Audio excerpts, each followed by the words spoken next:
नमस्कार मित्रों। तो आज हम सुनने वाले हैं तेरी मेरी प्रेम कहानी का भाग 16। इससे पहले के एपिसोड आपको हमारे चैनल की प्लेलिस्ट में मिल जाएंगे। आप वहां से इसके पुराने एपिसोड को सुन सकते हैं। तो चलिए चलते हैं अपनी कहानी की तरफ।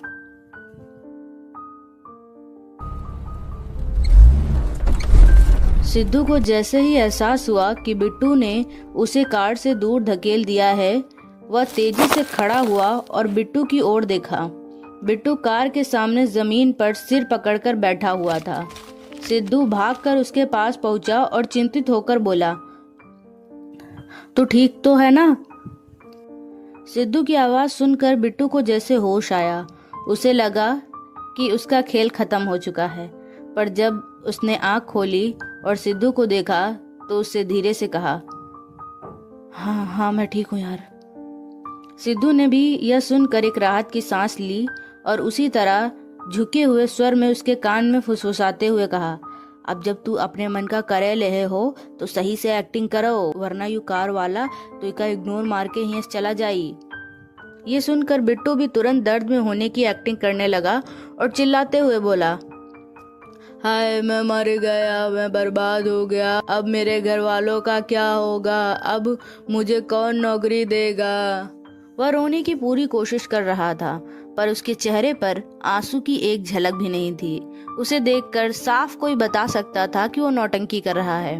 सिद्धू ने उसकी ओवर एक्टिंग को देखा तो दांत पीसते हुए कहा, अबे यार तू अति ओवर एक्टिंग करे हो ना तो कोई समझ जाए कि तू नौटंकी कर रहा है। थोड़ा कोशिश कर अच्छे से एक्टिंग करे कि वरना यू कार वाला जो है तू का इग्नोर मार के चला जाए।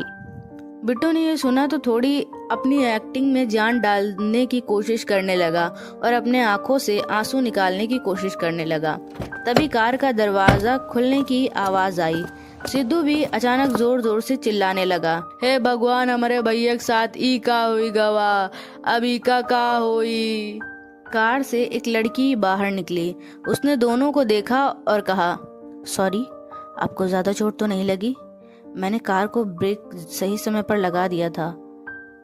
ये सुनकर बिट्टू अपनी जगह से खड़ा होकर गंभीर आवाज में बोला, अगर तुम वो सही समय ब्रेक लगा ही दिए होते तो हमारे भैया के पैर में चोट ना ही लागत। तुम्हारी वजह से हमारे भैया के पैर में चोट लाग गए है। वही शहर के इतने बड़े कंपटीशन में पार्टिसिपेट करे जा ही रहे हैं, पर अब तुम्हारी वजह से ना ही जा पाई हैं।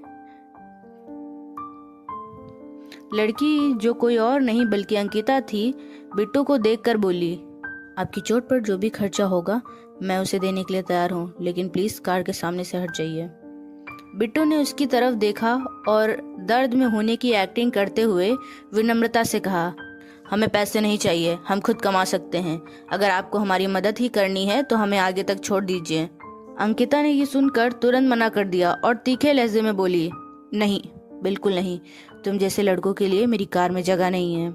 यह कहकर वो अपने कार के पास आई और अपने पर्स से कुछ पैसे निकालकर बिट्टू की तरफ करते हुए कहा, सामने से हटिए वरना मैं कार आपके ऊपर चढ़ा दूंगी। अंकिता का यह रवैया सिद्धू को नागवारा गुजरा। उसने गुस्से में कहा, अरे तुम ऐसे कैसे हमारे ऊपर कार चढ़ाई दे हो? अरे पुलिस प्रशासन नाम जैसी कोई चीजों है कि नहीं? हम तुम्हारी शिकायत पुलिस में कर देबे। अंकिता ने यह सुना तो हल्की मुस्कान के साथ कहा, जैसी आपकी इच्छा, आपका जहां मन करे वहां कंप्लेन कर सकते हैं, पर शायद आप जानते नहीं कि मैं कौन हूँ। बिट्टू ने ये सुना तो समझ गया शायद अंकिता कोई मामूली लड़की नहीं है, पर फिर भी उसके पास और कोई रास्ता नहीं था।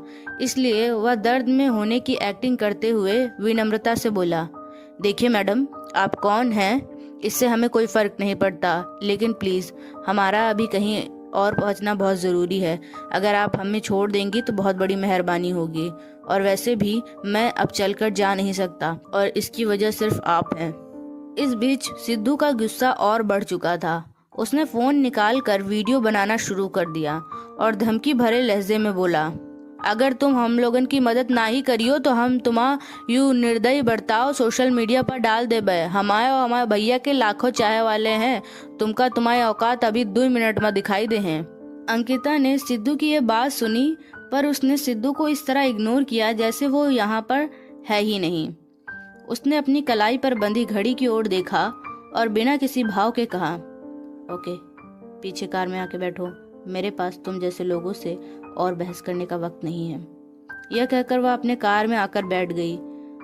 कुछ दिन पहले ही अंकिता ने अपने ड्राइवर और डॉली को छुट्टी दे दी थी, इसलिए आजकल वह खुद ही कार ड्राइव कर रही थी। अंकिता ने कार स्टार्ट की और उन दोनों की तरफ देखकर बोली, तुम दोनों के पास 1 मिनट है, अगर कार में नहीं आकर बैठे तो मैं कार लेकर चली जाऊंगी। ये सुनकर बिट्टू तुरंत खड़ा हुआ और अंकिता के बगल वाली सीट का दरवाजा खोलकर बैठ गया। अंकिता ने उसे इस तरह अपनी कार में बैठते देखा तो उसकी नजरें उस पर कड़ी हो गईं। बिट्टू ने जैसे ही उसकी तीखी नजरें खुद पर महसूस की तो वह एक्टिंग करते हुए कहने लगा, मेरे पैर में बहुत दर्द हो रहा है, मैडम प्लीज जल्दी चलिए, मुझे डॉक्टर को भी दिखाना है, प्लीज मैडम जल्दी यहाँ से चलिए। सिद्धू भी पीछे आकर बैठ चुका था। अंकिता ने शक भरी नजरों से एक बार फिर बिट्टू को देखा और कार को आगे बढ़ा दिया। उसका बिट्टू को अपने पास बिठाने का कोई इरादा नहीं था, लेकिन समय की कमी के चलते उसने इस स्थिति में और देरी करना ठीक नहीं समझा। कंपटीशन शुरू होने में कुछ ही समय बचा था और यह कहा जा सकता था कि वक्त जैसे हाथ से फिसलता जा रहा था। फिर भी बिट्टू के मन में कहीं ना कहीं उम्मीद थी कि वह शायद कुछ कर सके, लेकिन उस उम्मीद के साथ घबराहट भी बढ़ती जा रही थी।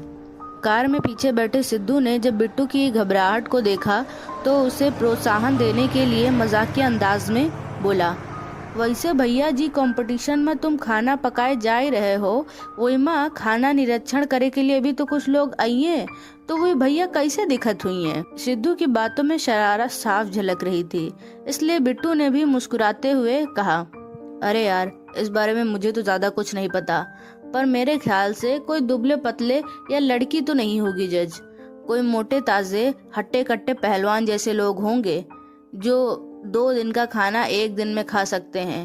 मैंने तो सुना है कंपटीशन में बहुत सारे लोग पार्टिसिपेट कर रहे हैं, तो सभी का खाना टेस्ट करते करते उनका पेट भी तो बाहर आ जाएगा, तो दुबले पतले लोग तो वैसे भी इस कंपटीशन का निरीक्षण आसानी से नहीं कर पाएंगे।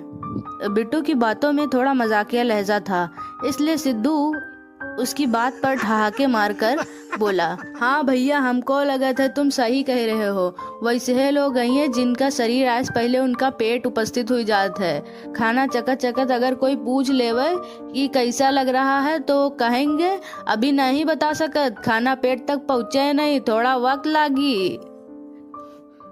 बिट्टू सिद्धू की इस बात पर ठहाके मार के हंसने से अपने आप को रोक नहीं पाया और उसने हंसते हुए कहा, और जब वो पेट से सांस खींचते हुए बोलेंगे टाइम आउट चाहिए, पेट को सोचना है कि और खा सकते हैं या नहीं। सिद्धू ने भी हंसी रोकने की कोशिश की लेकिन नाकामयाब रहा और बोला, और भैया जैसे फैसला सुना के वक्त आई वो बोलेंगे हम तो खाने के नीचे दबाए पड़े, हम तुम्हें अपने आप का विजेता मान लो। इस पर दोनों जोर जोर से हंसी में डूब गए। सिद्धू की मजेदार बातों ने बिट्टू के चेहरे की चिंता को हटा दिया था। सिद्धू ने एक गहरी सांस ली और महसूस किया कि बिट्टू की घबराहट अब कम हो गई है।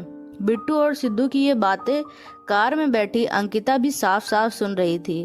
अब तक वह समझ गई थी कि उसके बगल में बैठा हुआ लड़का पैर में चोट लगने की सिर्फ एक्टिंग कर रहा था, उसे कुछ नहीं हुआ था, और शायद जिस कंपटीशन में वो जाने की बात कर रहे थे वो उसके ही द्वारा ऑर्गेनाइज किया गया कंपटीशन है।